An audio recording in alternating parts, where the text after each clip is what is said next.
is patriotic to be outspoken. We are millions strong, and we want another world. Don't give up. It's exciting to write books that I want to see in the world.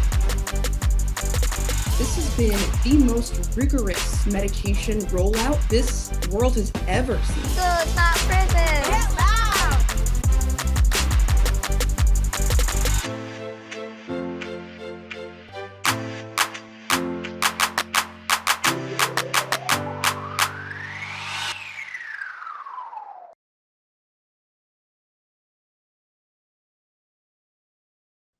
Well, hello. Good evening, everyone. My name is Carolyn Wang Kong. I'm the Chief Strategy Officer at the California Endowment. Thank you so much for being with us tonight. I'm so excited that you're all here. I'm really excited to be in conversation tonight with our President and CEO, Brenda Solórzano, and introduce to you our Vice President of Knowledge Management, Anna Jackson. So tonight's conversation is going to be a little bit like what we did in December, although we're in our own Zoom boxes tonight. The difference is that tonight's conversation is intentionally anchored by your questions. So thank you to those of you who submitted questions in advance. We looked at them, we used them, many of them you're gonna hear, they're gonna sound familiar. Many of those questions have actually shaped the flow of tonight's discussion and the substance of it. We also know that many of you are dialed in because you want to know about what TCE is doing, right? Where is the California Endowment headed? How are we thinking about this moment? What are we learning through our strategic planning process? And what does it mean in terms of, what does all that mean in terms of our focus for and our actions in the near future and maybe in the years ahead?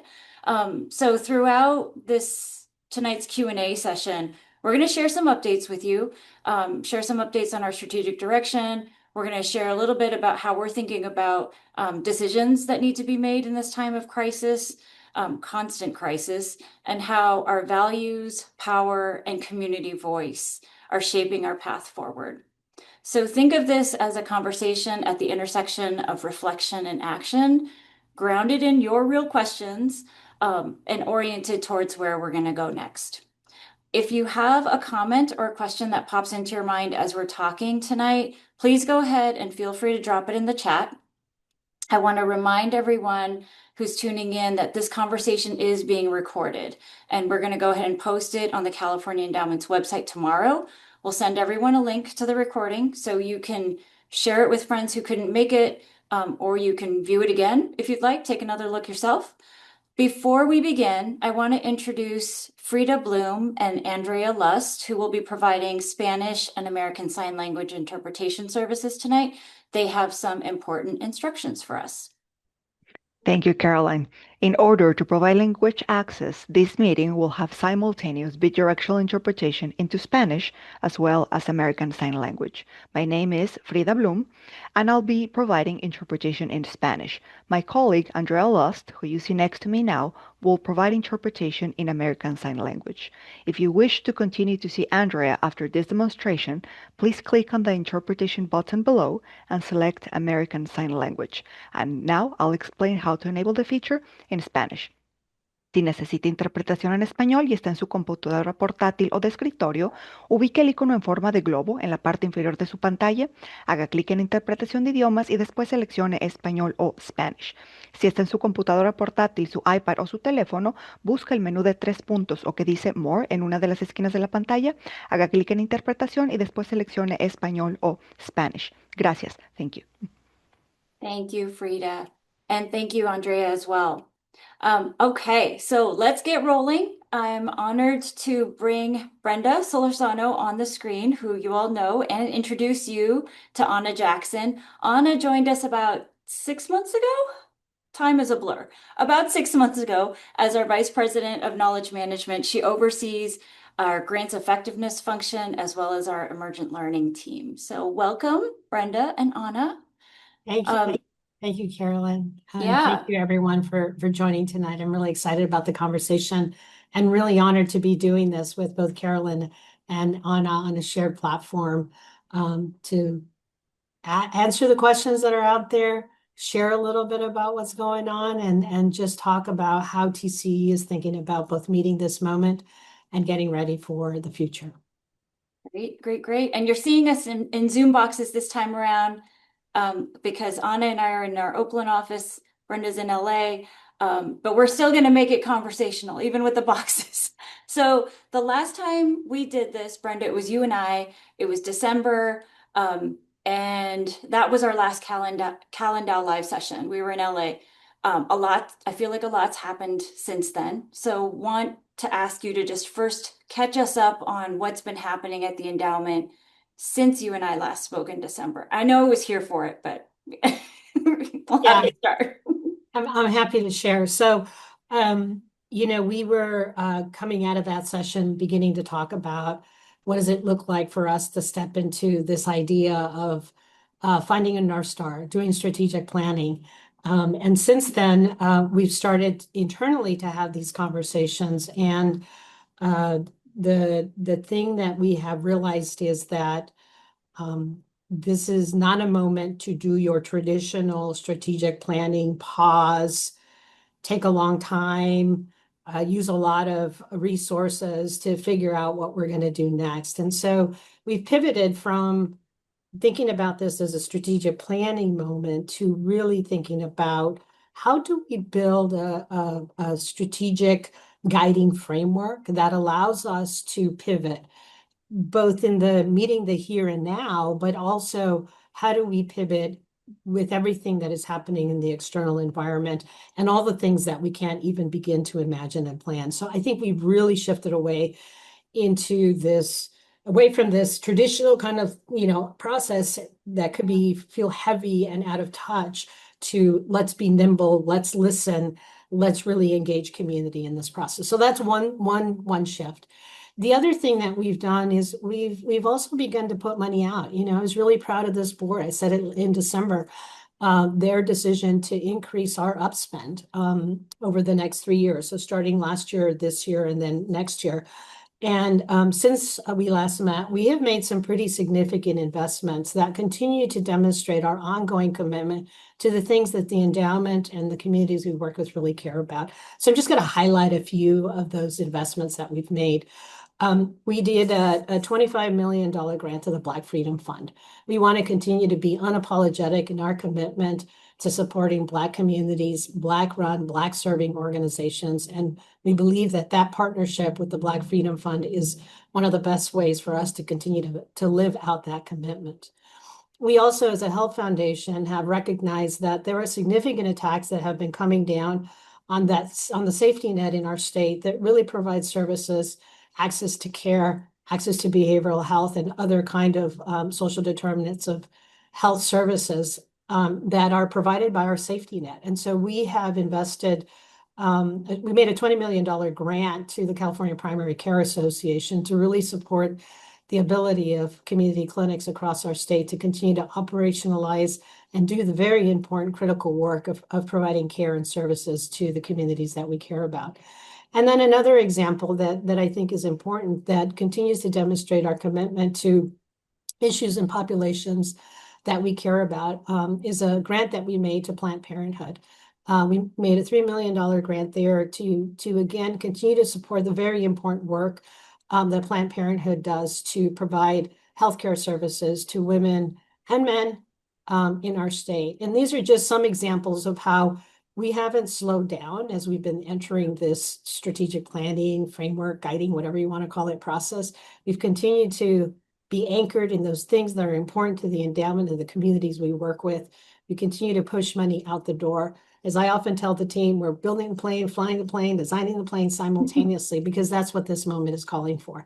So, and there's been a lot of, internal kind of rearrangement and figuring out that is part of, the evolution that we've been doing at TCE. But I've been describing this moment, this feeling that we're having at the endowment internally about how we are building forward. We are actually now really thinking about how do we build off of everything that has been part of the history and the commitments of this foundation, and building off of that to sort of figure out what is our game plan. And then the last thing I want to say is I have really wanted to move away from letting other people take our power and our mental health and try to focus on those things that are working, the amazing work that our grantees are doing, the way that our board has been showing up, the way that our colleagues at other foundations that are aligned with us are doing the work, the important on the ground, mutual aid, direct service, organizing, power building that's happening.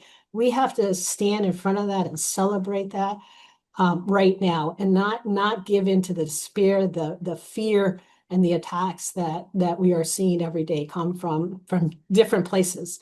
So I want to lift that up too, and like begin to change the frame of hope being sort of the center and not fear. Yeah. And so we're gonna, you did a big flyover there of a bunch of things that we're gonna go deeper in on.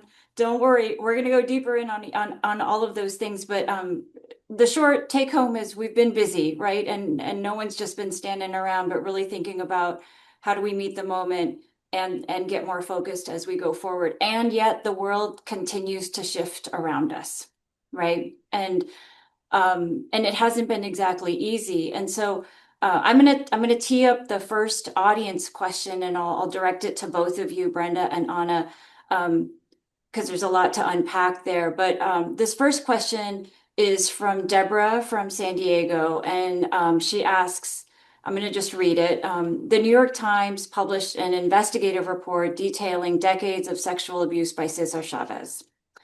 Can you share with us, where were you when you heard that story? What was your first reaction, and how are you feeling about it now? So I think this is a big question, and some listeners might be like, oh, they went straight into it. But that's kind of the moment that we're in now. And I think it's an important question that invites us to reflect on values and legacy and complexity. And that's squarely in a lot of the work that we do. So Brenda, I'm going to invite you to start, and then I'll go to Anna as well. Sure. So I actually happened to be in Sacramento on that week when that report was released, and I was on a trip visiting many of the key leaders in Sacramento that that head up committees, agency heads, and basically walking the halls and meeting with folks. We get a text message from our comms department saying that this news had just broke. And I was with one of our staffers reading this text, and it almost felt like my heart dropped. Yeah. Actually, it didn't feel. My heart dropped in that moment. And a lot of sadness, frustration, really questioning that was all happening in my body, in my heart, in my mind.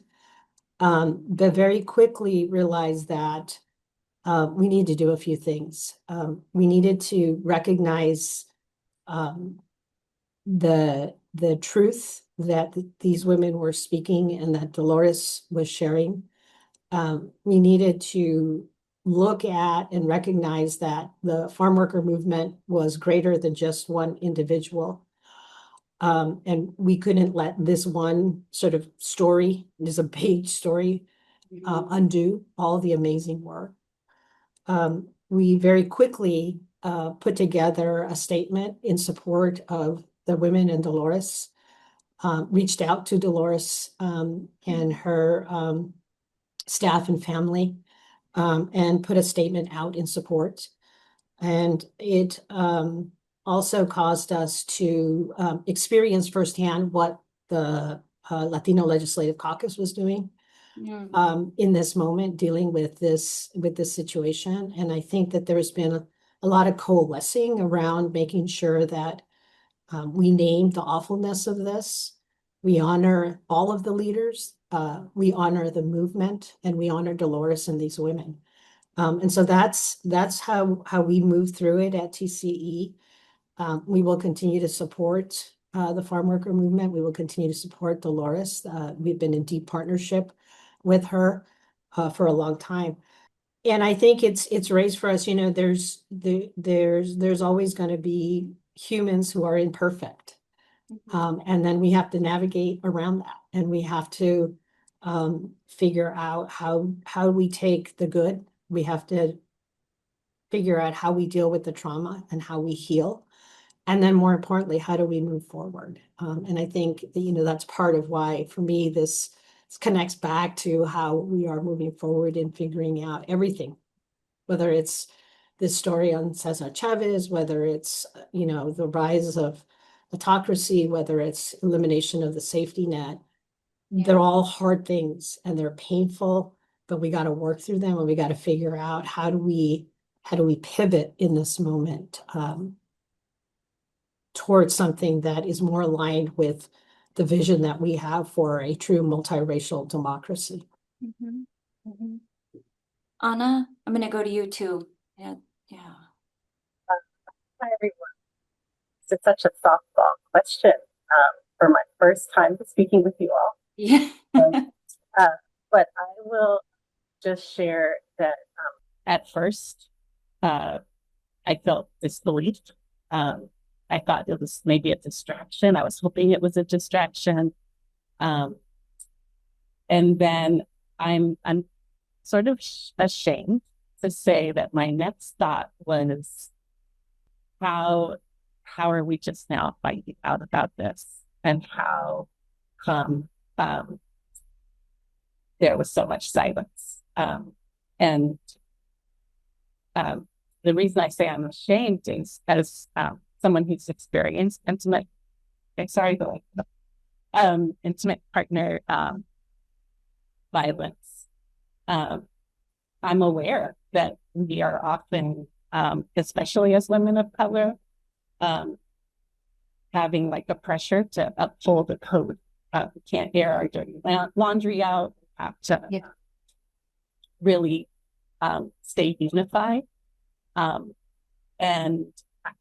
I think while we need to still absolutely focus first on being an anti-racist organization, we also need to take a gendered perspective and an economic perspective, and kind of identify how we can hold people accountable. I think the other thing that I just want to share is that I'm proud to be in an organization that is focused on power building for communities. And I feel like what's happened with I don't even want to, it's still hard to name it, but what's happened has really, for me, emphasized that when we talk about power building, we need to talk about it at every single level. As individuals, we need agency and self-determination. In our relationships, we need shared power, and in our communities. So yeah, I'm grateful to be here with all of you. And sorry for being a little vulnerable, but this is I appreciate you both sharing. We wanted to start with that kind of question because it's a very real question, and it's something that as funders, we're in this movement with you all, and there's complexity everywhere, and we don't want to shy away from that, and acknowledging that we all have work to do, and we have to see things for what they are as well. So, Anna, I think I'm passing to you to ask the next question. Thank you. So the next audience question, which I think really speaks to having institutional courage, is, are you aware of any philanthropies that have changed their priorities or declined to issue grants because of intimidation by the federal government? And what about the California Endowment? Have you felt any pressure or intimidation? I am going to ask Brenda to speak first. And then so these are really interesting times for so many different reasons, but it's been clear that there has been purpose in creating fear and chaos for those of us that are trying to do progressive work that builds a better future for everyone in our society. And that includes foundations and nonprofits. And unfortunately, I have heard of foundations that have pulled back everything from changing the language that we are using, pulling back from funding particular issues or causes that might seem kind of risky in this environment, or even just cutting back. So I think that there is an element of that I've seen in philanthropy. Having said that, I have also seen my colleagues in the progressive philanthropic space step up and increase giving. I have seen folks double down on strategies and efforts that are about protecting communities that are under attack.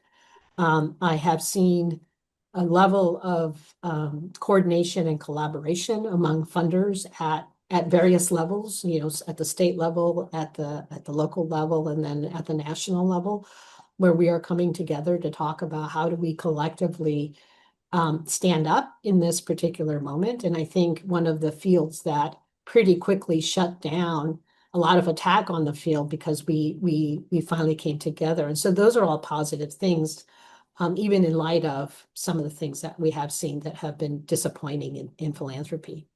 I think at TCE, we talked about this in December, right? Yeah. Our board has said we are going to be bold and unapologetic in who we are and standing in our values and standing in front of, behind, and beside our communities.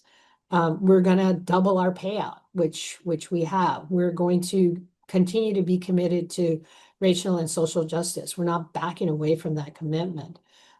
We are going to continue to keep the investments that we've been making in power building at the community level, right? Like all of the work that the endowment has been funding in these spaces is needed right now and then some. And so we've actually made no change since I've been here to continue to fund that critical, important work on the ground.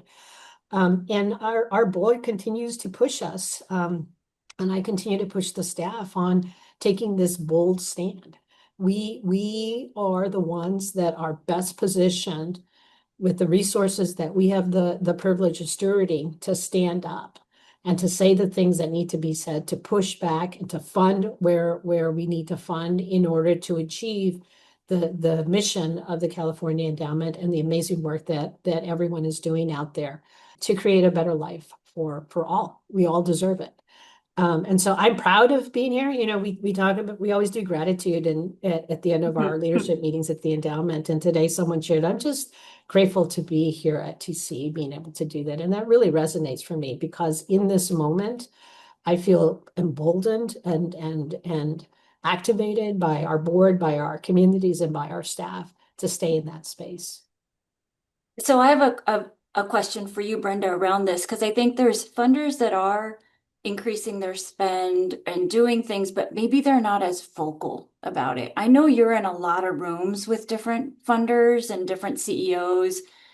How much of this is that too? Folks might be doing things behind the scenes, but not as vocal. Courage is contagious, right? Like, do you feel like what would help people speak out more from the funder world around what they are doing?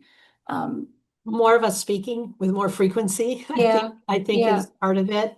Yeah. I also think that it's taken a while for all of us, right? We're all in a new world.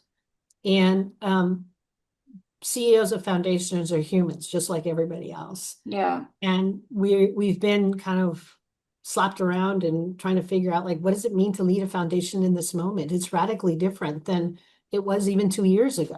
Yeah. And so it takes some sort of figuring out of, wait a minute, what's happening? Then, okay, what do I need to do? And then how do I need to do that? And I think we're starting to sort of see that a little bit. I even feel it for myself, right? That I'm feeling more like we can't just sit here and watch. We can't just sit here and say things. And I'm also thinking about, and who else do I need to be talking to, right? So I don't need to preach to the folks that are already there. I need to figure out, where is that movable middle? Where are those folks that we need to be talking to? How are we talking back truth to power? Yeah. And that's sort of part of, that's why I was in Sacramento and realized I Yeah. need to be up there telling the story of what we're hearing on the ground from our grantee partners and what has to happen in Sacramento to push back at this time. Yeah. Yeah. I think it's helpful, and I think for folks listening in, like, we're committed to doing that, right? We're committed to talking to our partners and our peers in this space, because I do think it's that piece around courage is contagious is true. And I think there's some of it is just nuts and bolts of like, well, how did you guys do this? Right. And just being clear on that, because I think in my own experience, having just run a smaller nonprofit, like, it's a lot harder to be vocal from those spaces. But when you're in philanthropy, you can be. So yeah. And I also think that there's a role here for boards. This is why I'm so proud to be working with this board. Boards are a critical important. If our board had not set a high risk profile for our TCE, if our board had not said, Brenda, be bold and unapologetic, I couldn't be saying or doing the things that I have. And that's another important component, right? That we need to be thinking about and encouraging trustees at other foundations to provide that support and that influence and power of the CEOs to be able to do that. Yeah. Yeah. All right, you got the next question, Brenda. Yes, I do have a next question. I'm so caught up. I'm so caught up here. Sorry. And I got to put on my glasses because otherwise I can't see. So, the next question comes from, now I'm lost here. We're Mia from San Luis Obispo. I don't have that. Oh, I can ask it. I'm Yeah, also why don't you ask it? So, okay. All right. So this is a great question, because we hear it almost every day. I found it. Okay, you ask it. You ask it. Okay. All right. All right. So Mia for San Luis Obispo. So this question I think is important one, because it really sort of talks about the tension that exists between meeting the moment and being in strategic planning. So Mia from San Luis Obispo says, as a funder, how do you balance advancing long-term strategies with meeting short-term needs, especially in this environment where emergencies seem to pop up every day? Yeah.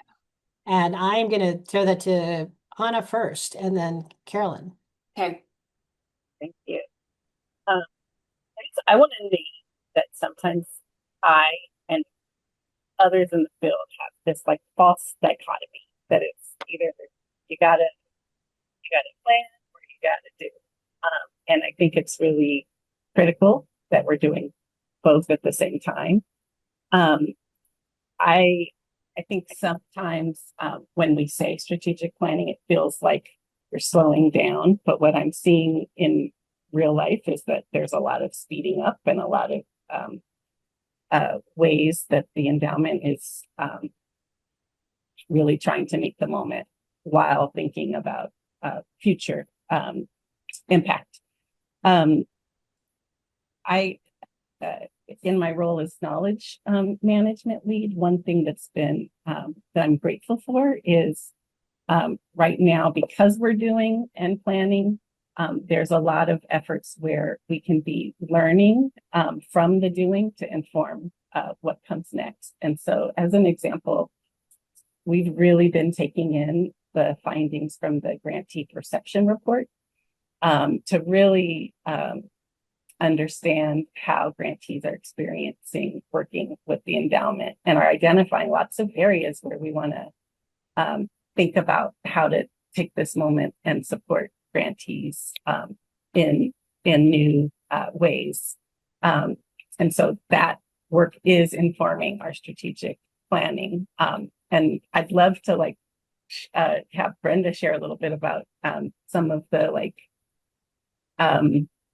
not breaking of philanthropy, but I think we're really focused on how to take everything in and use more trust-based practices, principles to make a better and stronger impact. Yeah, I'm happy to share a little bit about new practices that we're trying out at TCE. So, if anyone's followed my career, you've seen that I have a love-hate relationship with philanthropy. And some of the root of this question of like, why are you doing strategic planning when the world is burning? Kind of things come up. And that's where I get frustrated with philanthropy. It's why we've actually pivoted from doing sort of a traditional approach to what we're doing now and building more of a framework than a strategic plan.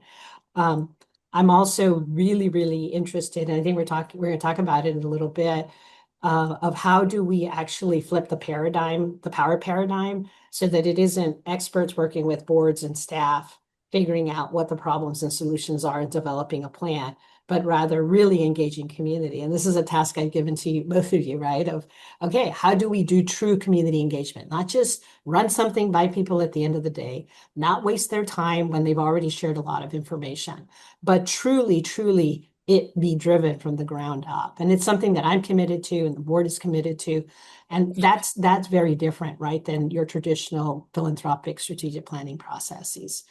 Another one that I'm really excited is this idea of gifts. So when you award a grant as a foundation, it's usually done through a contract, and a contract has two people on as part of a contract, and it requires if you're getting resources for doing these particular things, and there's all this legalese and legal documents that then complicate the relationship, complicate the work, and complicate the process of making the grant.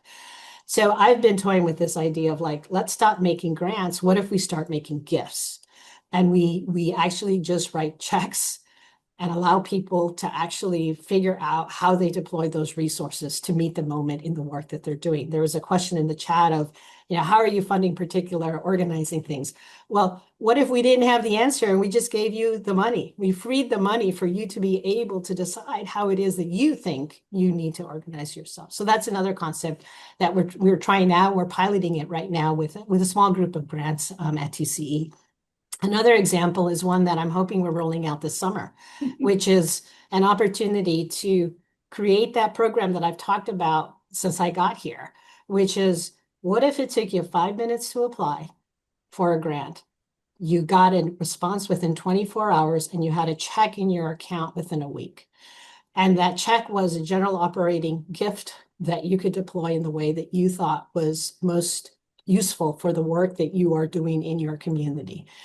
So we're going to roll out a pilot this summer on that. It's going to be a small group of funds, and it's going to be targeted and focused, but I'm hoping we can learn from this and then grow that kind of approach. So if I had an agenda, this is my agenda: to break philanthropy, to do it differently, to free the money and be able to allow people to do the work that they need to do in their communities, and we get out of the way.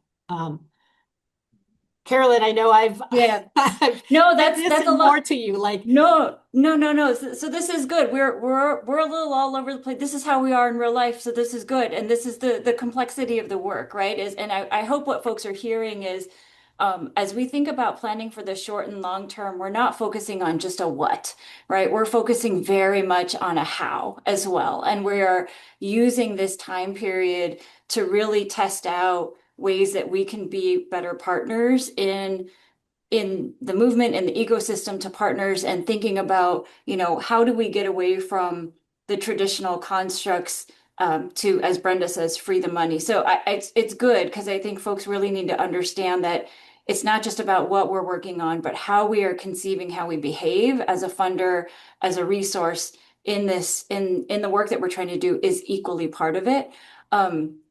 I will say a little bit more, because I know the strategic planning question is a big one, and you heard Brenda talk about it already. We're already internally not calling it strategic planning.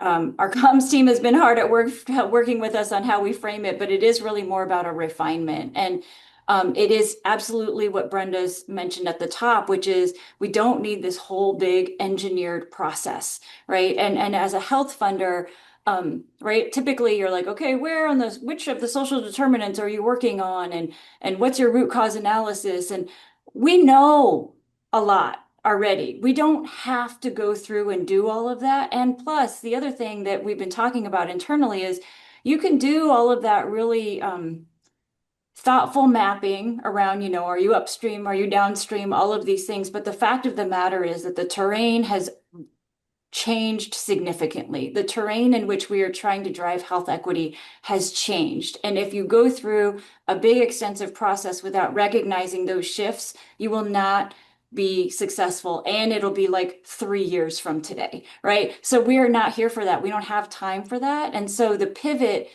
is in part about, we know a lot already. TCE has been at this work for decades. Our partners have been at this work for probably decades too, right?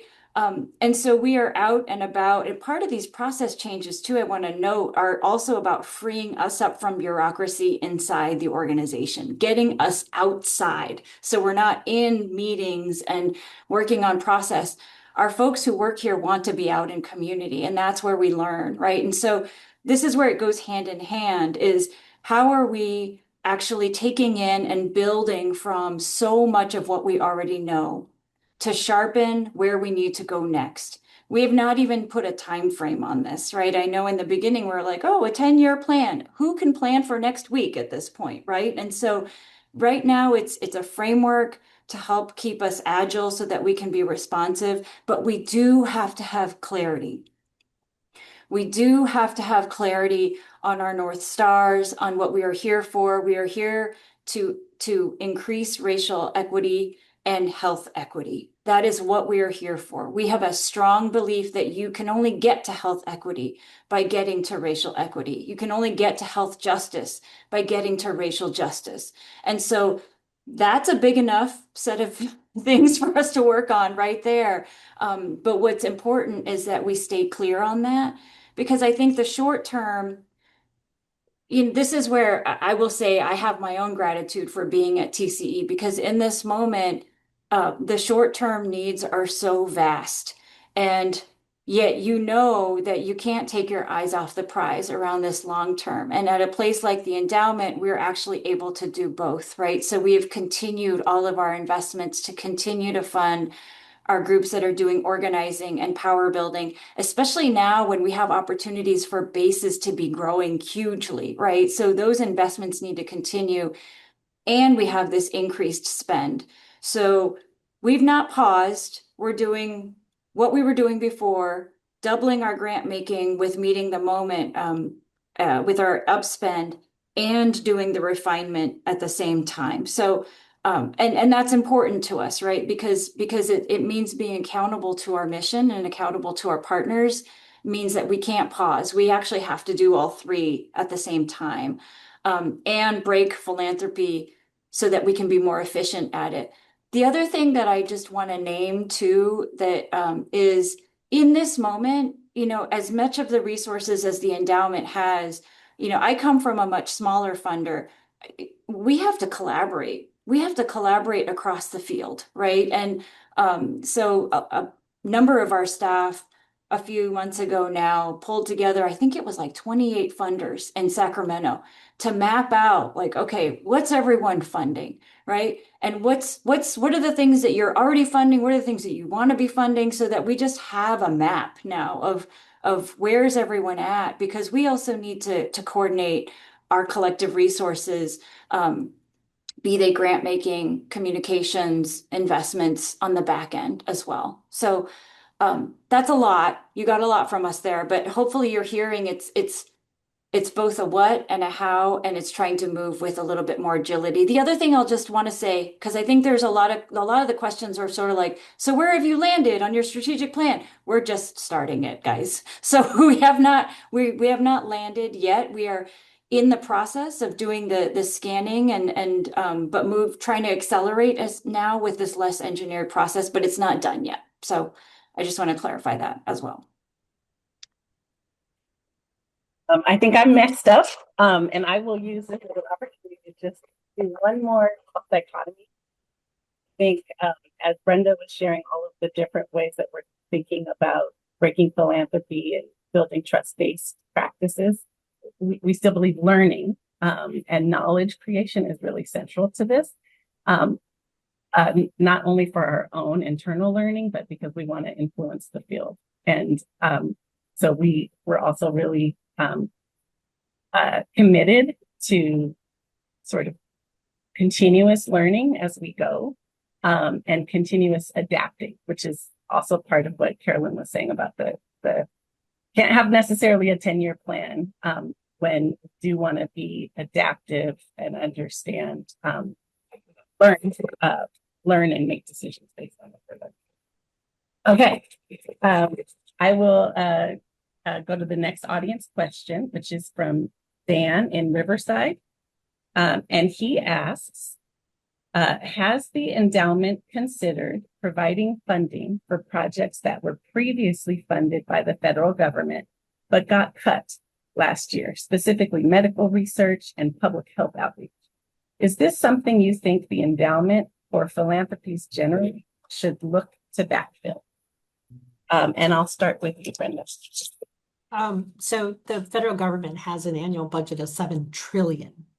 There is no way that we, at a $4 billion foundation, even as the largest health foundation in California, are going to be able to backfill. And the strategy has always been, I think, for philanthropy to be the social capital that tries things out, that does demonstrations, that, puts things out there, that incentivizes government to then follow through and fund. And we're in this like new ecosystem of that's not how it's going to work, and yet we don't have enough money to backfill. So I don't think that we're thinking about it in that context. I think we are thinking about it in the context of, if the government is making these cuts, then what's the best way to deploy the limited resources that we do have? And I know it sounds funny for a $4 billion foundation CEO to say limited resources, but in reality, they're not infinite. They're a limited amount of resources. And so we have to think about, like, how do we best deploy these resources? That's why this, reframing of this framework is so important, because everything we understood to be true, everything that we relied on, whether it was democracy existing, civil rights existing, a safety net existing, that's all going away. And so now we've got to reimagine what it is that we're going to be doing with these resources that we have. I think another thing, and I'm going to pivot us a little bit because I'm also watching the chat. Yeah. And I think it's, it's also important for us to recognize that we can't fund everybody. I'm just going to be honest. We don't have enough money to fund everybody. I know that smaller organizations are challenged by getting funding from large foundations like the endowment. That's why we're piloting this project, this funding in the summer, which we're going to target the smaller organizations initially, as a way for people to access resources from the endowment. We've been thinking about how do we put more transparency into how to access conversations with staff, both for people that have experienced a transition in their contact at TCU, or for people who have been trying to get in. We're going to be making some changes to our website so that there's actually going to be a mechanism by which you can actually be connected to somebody and start having a conversation. We're also talking about, like, it's not only about the invitation. I think I saw somebody in the chat say getting invited is only the first step, and then you have all of I call it the annoying kind of rigor and role that we do in philanthropy that then takes, sometimes weeks, sometimes months, sometimes years at some places. So we're trying to change that as well, so that it's not only how you come in, but also the experience. And that's why the idea of a gift becomes different, and why it becomes important for our staff to be out in community. Because if we're sitting in here just talking to the people we talk to all the time, reviewing proposals, we're not out there understanding who's out there that we don't know, who's out there that's doing critically important work, who's out there that's off our radar. I think another thing that is important for me is there's also this belief that it costs so much money to make a grant, and so therefore large foundations should only make large grants. And I would push back on that and say we've got technology, and I think we could be innovative and creative in this moment to reimagine what that looks like, so that you actually have a more cost-effective and efficient way of making grants, and you can make a lot more of them and of different sizes, so that you actually spread the resources across the entirety of the state. One of the things that was really interesting for me when I was in Sacramento was I got a list. Every time I met with an elected official, I got a list of all the grants we made in their districts.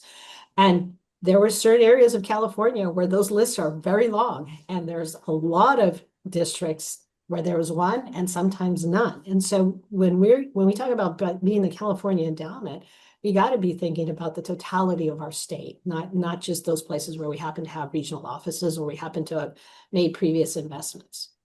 Yeah.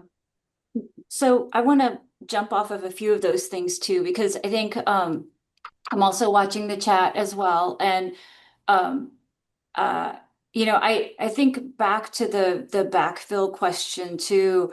Um, Again, I think one of the great things about the endowment is that though it can't backfill these things, TCE has over the years had numerous decision points where they've decided to increase spend from the traditional spend rate, right? Whether it was ACA implementation or COVID, or and now and our social bond too, which is another initiative that TCE launched during the pandemic to really build infrastructure. You've been hearing us say upspend, so that's the additional commitment from our board to meet the moment. So it's not uncommon for TCE in particular to increase its spend out now right to 10%.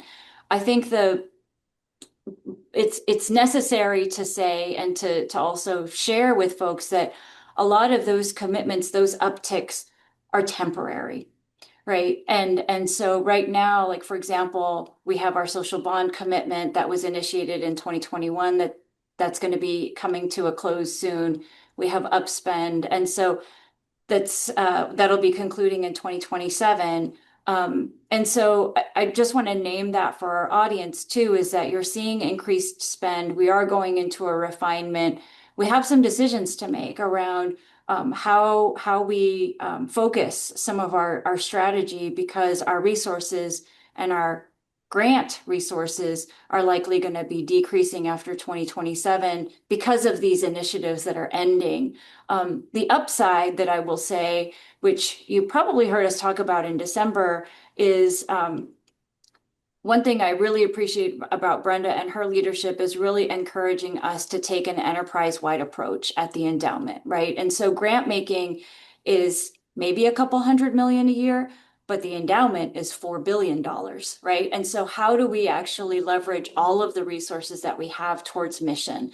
How do we think about our communications platform, our facilities that we have, right? All of the knowledge that we have within the endowment that we can use and apply and bring to the fight that we're in service of our partners and those in the field doing this work. So that's just important to name. And I think going back to the next question that we actually have, Brenda started to go into already, which is, many of you asked the question, pre-submitted question, and in the chat, how can we get a grant from the California Endowment, right? And so you heard Brenda talk about some of the ways that we're thinking about breaking philanthropy, whether it's through the gifts model or the Go Grants model that she talked about.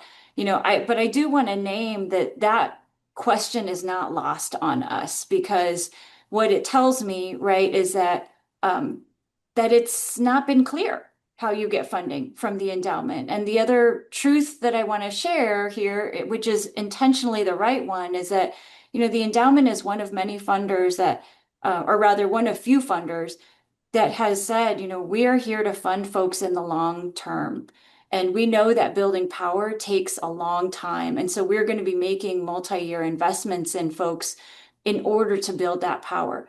The hard part is that that's meant that a lot of our grant dollars are encumbered year after year. So there has not been a lot of daylight for new partners to get in. I'm just going to say it, right? That's where that comes from. It came from good intentions. And at the same time, it does mean that it's been difficult to get in. So as we think about how we break philanthropy, how we get more efficient, all of the things that Brenda said, that is something that we'd like to explore, is how do we stay in and stand alongside those partners that are doing long-term work and carve out a part of our budget that enables new folks to get in and become part of our ecosystem, and not just with a grant, but other forms of support that we can offer as well. I don't know, Brenda or Anna, anything else you would add to that? I think the piece of really thinking about the endowment as more than a grant maker is a really important pivot to name. That we are thinking about how are we a true, trusting, accountable, transparent partner to the communities that we were created to serve. And the grant making is an important tool and one that we will continue to push out. But there are so many other things that we could be doing, right? I've talked about internally, how do we use our spaces? Do we provide capital for communities to build their own gathering spaces to do the important power building work? Can we be taking the knowledge that we have in-house, whether it's on finance, on human resource, on knowledge and learning, and create services and offerings for communities that go beyond a grant?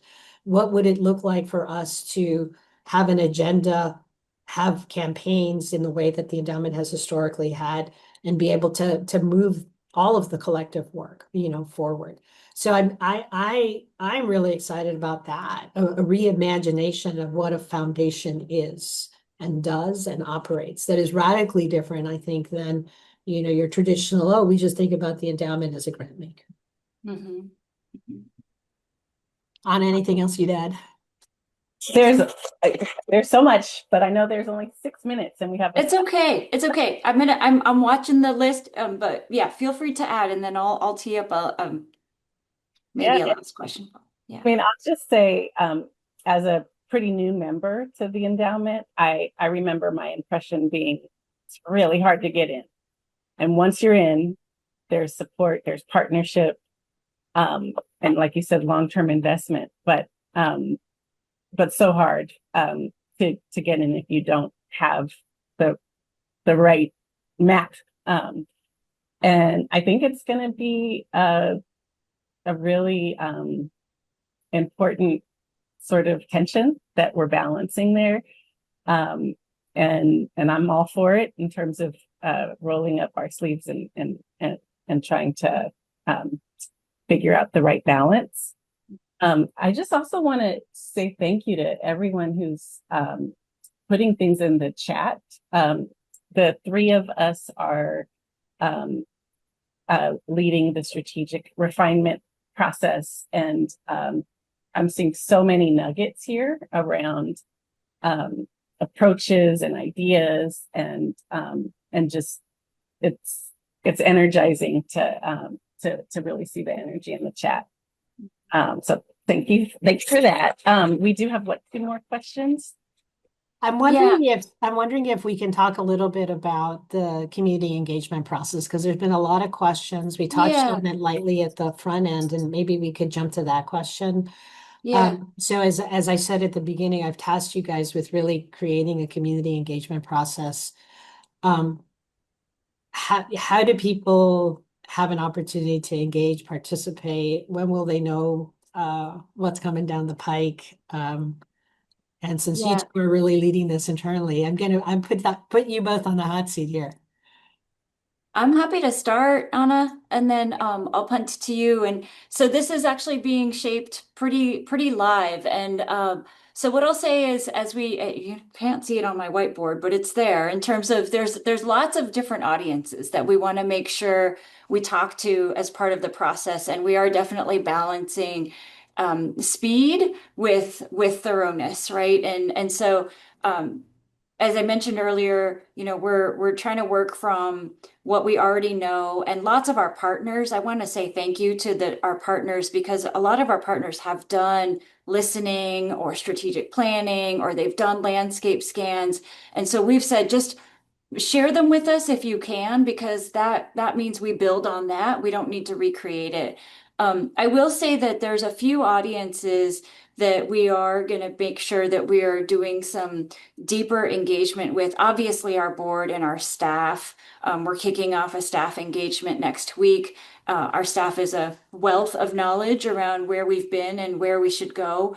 Our grantee partners, our current partners. So I've seen in the chat a number of our existing partners asking how to get plugged in. And one shift that we're making is I'll say we've been meeting with a smaller group of our partners since December, actually, to give some updates on our process. We're going to open that up now. And we're working with our comms team to schedule more regular sessions so that our partners can actually give us feedback and chime in on the process. So be on the lookout for that. That's coming. And then the last area is everyday Californians, right? We know that, and this is a muscle for us, and we need to get out into those places that we haven't normally been in, and we need to be in rooms that we haven't normally been in, engaging with folks who maybe we don't engage with as regularly, to hear what are the pressing issues amongst everyday Californians. And so that process is being designed. We need to get a little bit further down in our process before we go out, because again, as Brenda said at the top, we're not here to be performative. We're not here to waste people's time. As the Chief Strategy Officer, it's important for me that we have a little bit more shaped before we go out, so that we're clear on what we're asking for feedback and input on, and that we can be true to and authentic to the kinds of engagement that we want to have with communities. So I expect it's probably going to be in a couple of months' time or so. Just give us a little bit, maybe a month or two, to get organized around that. And then we will want to go on tour, basically, and go to different parts of the state and engage and listen. But again, we need a little bit of time to get clearer on what we're going to come out there for. Anna, anything you would add? I would just add that connecting with real life people with lived experience is going to be critical, and learning from our grantees. And I know, because we only have a little bit of time, I did want to give a shout out to the staff at TCE who have been really involved in this. Jamila Morrison, Nicole Austin Thomas, Brianna O'Henny Owens, and Dana Paredes have been and will be leading the charge from the staff perspective at California Endowment, and just many appreciations and thanks to them for what they've done, and in advance for all of the hard work that's going to go into this. Great. Well, I know we are at time, and I want to be respectful, and I also want to express my appreciation to everyone who chimed in on the chat. We're keeping this. We're going to go through it. There's a lot of great questions that I know we did not get to answer, but we also do have our page on our website that summarizes updates on our strategic refinement, and so this information will be helpful to us as we make sure we continue to build FAQs and whatnot. Thank you so much, everyone, for talking with us tonight, for being here. Thank you for spending the time and for being part of our first live event for 2026. Thank you, Anna, for joining us. So watch your inboxes for a link to the recording of the event. You should get it tomorrow. Share it with your friends who couldn't be here, if you want to watch a replay. And then we will go ahead and cue up the closing slides. Thank you all very much for spending part of your evening with us, and have a great night, everyone.